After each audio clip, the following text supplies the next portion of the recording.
It's another edition of Time About the Movies, and today we're looking at the films of April 23rd, 1999. We got 4 movies to look at today, so let's not waste any time. Let's just get right on into it, and we'll start off with the biggest new release of the weekend.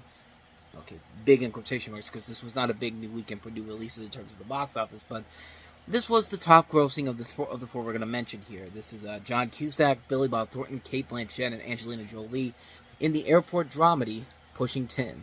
Pushing 10, funny, taut, and terrific. Welcome to my sky. We're air traffic controllers. Smart. What are you doing? And sexy. You think they're real? If they are, we'll have to kill them. Unlike anything you've seen before. Slide. A witty, funny, romantic comedy. Ready to go, dog machine. We're here all week. John Cusack, Billy Bob Thornton, Cate Blanchett, Angelina Jolie. Are there people who find you charming? They pretend because I try so hard. Pushing 10, rated R. April 23rd, only in theaters. Okay, technically this really isn't about an airport, it's about an air traffic bunch of air traffic controllers, but it's close enough. You have a story here about John Cusack. He's a cocky air traffic controller who quarrels over proving who's more of a man with fellow employee played by Billy Bob Thornton. The film is loosely based around the real-world New York TRACON radar facility. This is directed by Mike Newell, who later go on to direct stuff like Mona Lisa's Smile and Harry Potter and the Goblet of Fire. And it's written by Glenn and Les Charles, the 2 men behind Cheers, and who also worked on Taxi and Frasier. I believe this was one of their only theatrical releases they did. I think, yes, this is the only film they've ever done in terms of writing a script for them, because mostly, they're mostly for their television work. And overall, the movie itself, I never really got into the movie, honestly. I saw it maybe once a long time ago, and it does have a cult following to it, as it did not do so well when it first came out. It was really a big bomb for 20th Century Fox at the time.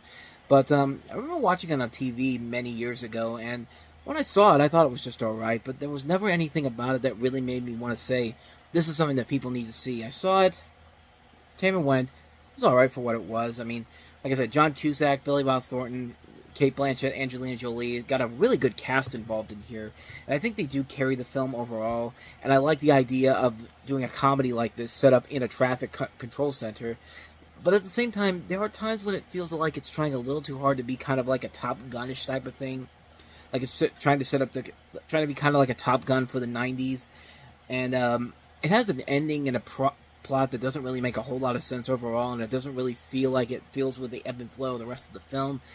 It's not a winner all around. It's a film that definitely gets you very confused when it's all said and done. But when you watch it once, like I said, it's passable, but it's never something that you want to watch again anytime soon. Like, I have had no real intent to ever go watch this movie ever again, despite the people involved. But, like I said, nothing too crazy about this one. Just kind of a decent film. Nothing too significant about it, but it's got a following to it, and it's kind of interesting to see the Charles brothers doing something in a feature film format after their many years in television. So I guess there's something about it if you want to watch it to see what they could do there. But yeah, other than that, though, not so much. The movie is just kind of like, it's there. It's good for a one-time watch, but I have no real intentions of ever watching this ever again. Nor do I ever have any intentions of watching our next movie, David Spade in the comedy Lost and Found. How far would you go to get the girl of your dreams? Dylan Ramsey just met the perfect girl. That's okay, I'm on the pill. But she's already with the perfect guy. Just because he's gorgeous and talented and charming and rich and famous. I get it. He may not have his style Oh my gosh, it's Pepe Le Pew. or his class, I'll raise you your shorts. You couldn't raise my shorts with the crane. but he does have He was way over on the pier. Oh, you're that dog. I should thank you. Ooh, hey, I was way over on the pier too. her best friend. It's strictly business, Jack. You stole her dog? I just said I borrowed her. My dog is amazing. We'd go look for Jack, we'd have some fun together, she'd like me, then I'd return him, I'd be a hero. Is that 8 seconds? Warner Brothers presents Wait! Come on to you, Mr. Locoyoco. Ooh, dum dum dum. What a weirdo. David Spade, I want to be exactly like you, boss. Oh no, it's single white female. I look too much better at the cloning lab? Sophie Marceau, Are you sure you're okay? Wet clothes. And birds. Yeah. in a comedy about a guy How do we? who'd do anything for love Who is it? and did. Hi. Sorry, I didn't want to interrupt you. She didn't. There's nothing. I'll go make the bed. So this is a romantic comedy directed by Jeff Pollock, who gave us Above the Rim and Booty Call. And this was David Spade. This is one of his first attempts after Chris Farley's death to try to branch out into becoming a comedic movie star. You know, after his success on Just Shoot Me, as I'm guessing that's what they were trying to do here with him and Sophia Marceau, who would later find success later in the year with The World Is Not Enough. But in this movie, you have David Spade as this restaurant owner who's in love with his new late neighbor, a French cellist who is, in a desperate attempt to garner affections, he kidnaps her pet dog and offers to help him find him on a phantom dog hunt. A wretched is thrown in their plans, however, when the dog swallows his best friend's diamond ring. Things get worse for him when his ex-fiancée arrives to win her back.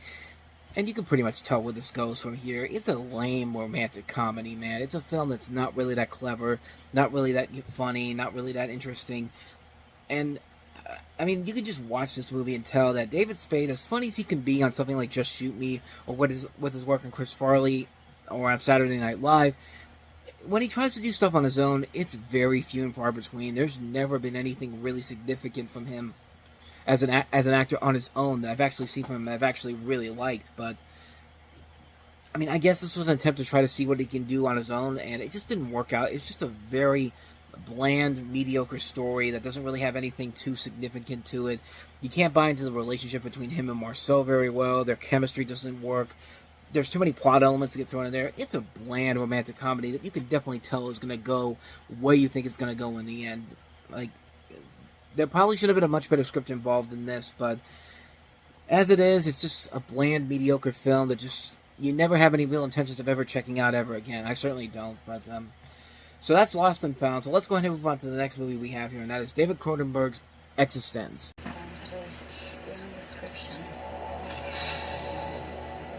In the not-too-distant future, Allegra Geller has created the ultimate escape. Possibilities are so great. This is amazing. A parallel universe called eXistenz. A Cronenberg movie you probably didn't even realize it was a Cronenberg movie. I know I certainly didn't. But you have Jennifer Jason Leigh playing this game designer who finds herself targeted by assassins while playing a virtual reality game of her creation. And certainly has a lot of very intriguing ideas. There are still a lot of fun stuff in here. You see Jude Law is in here as well. So is Ian McKellen, Sarah Polley, Christopher Eccleston, Willem Dafoe. A good solid cast overall here. A pretty good idea overall. But I remember watching. I've only seen like bits and pieces of the film. Honestly, I've only seen like little bits and pieces here and there, but never the full film as a whole. But the little bits I saw, though, there was definitely a lot of promise to it. It looked like something that was very different, very unique compared to what you're used to seeing from a guy like David Cronenberg here. Like this feels like it was kind of trying to be his Videodrome for the 1990s, something unique, something different, something that was out of the ordinary. But I think this also had the bad representation of being released just after The Matrix, so I think The Matrix took a lot of this movie's thunder away, because I feel like if The Matrix had been moved away from a time like this probably would have been in better received, but Matrix came out before. This film's kind of seen as a lost, underrated gem, and definitely looks like something I'd be really interested in checking out. Maybe I'll check it out one day, but I've only seen little bits and pieces of it, and I think it has a lot of promise to it. So that's eXistenz. So on to the last one we have here, and that is Reese Witherspoon and Matthew Broderick in the comedy Election. It was perfect. And did it make you wonder what would happen to anyone who got in her way? You can't put tape on the outside of the poster. Matthew Broderick, do whatever you need to do to get ahead. Well, there's a whole lot more to life than that. Reese Witherspoon, I won't continue without my attorney present. Election. Oh, looks like you could use a cupcake. Rated R, now playing in select theaters. Based off of a novel by Tom Perrotta, this film revolves around a student body election and satirizes politics and high school life. You have Matthew Broderick as this popular high school social studies teacher, and Reese Witherspoon as this overachieving student whom he dislikes. And when Tracy runs for student governor president, Jim sabotages his candidacy by backing a rival candidate and tampering with the ballot count. It's funny because when you look at this movie, a lot of people say that this is kind of like a sequel to Ferris Bueller's Day Off. Like Matthew Broderick's character could be Ferris Bueller if he just changed his name to Ferris Bueller. And I could definitely see that watching this movie again. And Reese Witherspoon, this was kind of the film that kind of helped her establish her identity as a leading actress. I think a lot of people realized that she could be a really good leading actress, and eventually would come down the road to where she'd win an Academy Award for Walk the Line. And this is a pretty funny movie. It's Alexander Payne. Alexander Payne makes a lot of really good films. This was kind of the first movie that introduced him to the stratosphere. I mean, a lot of people would know him later on down the road with stuff like About Schmidt and Sideways, The Descendants, Nebraska.